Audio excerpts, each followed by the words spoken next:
Republican Senator Susan Collins says she will vote to confirm Judge Ketanji Brown Jackson to the Supreme Court. She is the first and so far only GOP senator to openly pledge support for Judge Jackson. Collins' backing means Democrats will likely not need a tie-breaking vote from Vice President Kamala Harris. Here's what Collins had to say about why she decided to back President Biden's nominee. I spent a great deal of time reviewing Judge Jackson's record, interviewing her twice, once before the hearing, once after the hearing, for a total of 2.5 hours.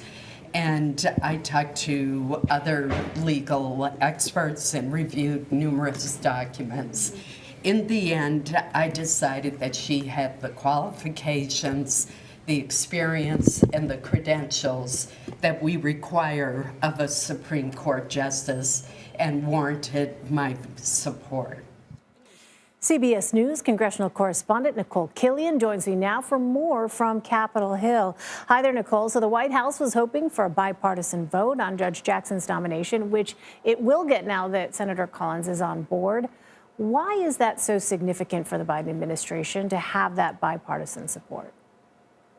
Well, it's significant, one, because this is the first Republican who has come out in support of Judge Jackson, and that's notable because as early as last week, we heard from Minority Leader Mitch McConnell, who said that he could not support Judge Jackson. Earlier this week, we also heard from the number 2 Senate Republican, John Thune, who said he couldn't support her. So the fact that someone is breaking ranks with party leadership, I think, is significant, for one. And then for two, I mean, from the outset, both the White House and Democratic leaders, Chairman Durbin, who runs the Judiciary Committee, Leader Schumer, who will ultimately facilitate this process in terms of bringing her confirmation up for a vote on the floor, have all said that they want this to be a bipartisan process. And I think from the standpoint of, really instilling confidence in the system, I think they don't want this to look like this is just some partisan decision or push that, in their view, they feel that Judge Jackson is eminently qualified, and that is something that we have heard from both Democrats and Republicans. So therefore, the White House and Senate leaders argue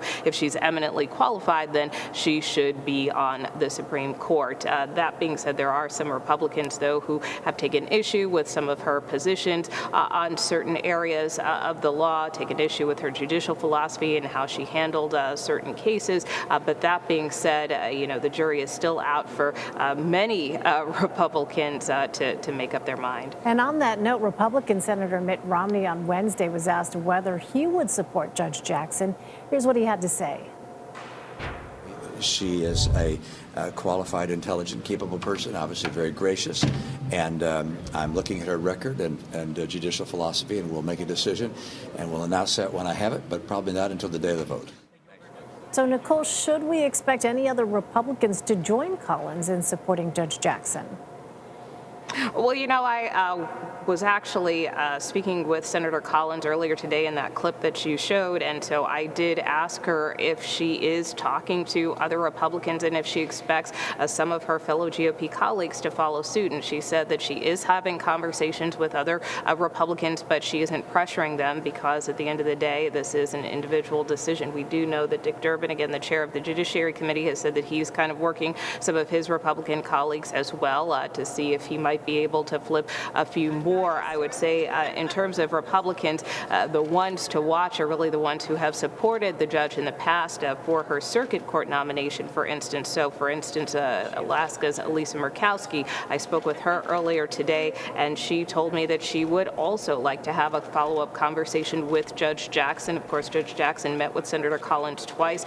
So now Senator Murkowski is saying, well, I'd like to maybe talk with her again before I make a decision, although Senator Murkowski told me nothing is on the books as of yet. We also know Senator Lindsey Graham backed Judge Jackson the last go-round, but was very intense and tough in his questioning during the committee hearing. So he continues to tell reporters, including us, to stay tuned. All right. Well, how has Judge Jackson been spending her time on Capitol Hill since her confirmation hearings wrapped last week? You know, again, this is just about making the case and trying to seal the deal if she can. You know, clearly she, was able to do so with Senator Collins by coming back for that second meeting. And so that is what she has been doing since the confirmation hearings. Is pretty much as soon as they wrapped, she was meeting with senators.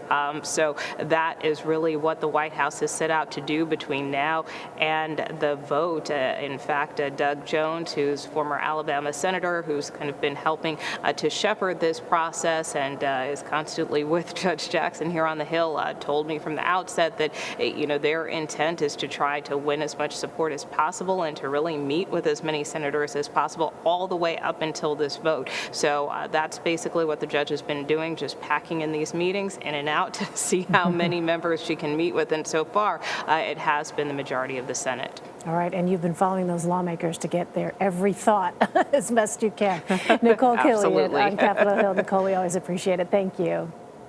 You bet.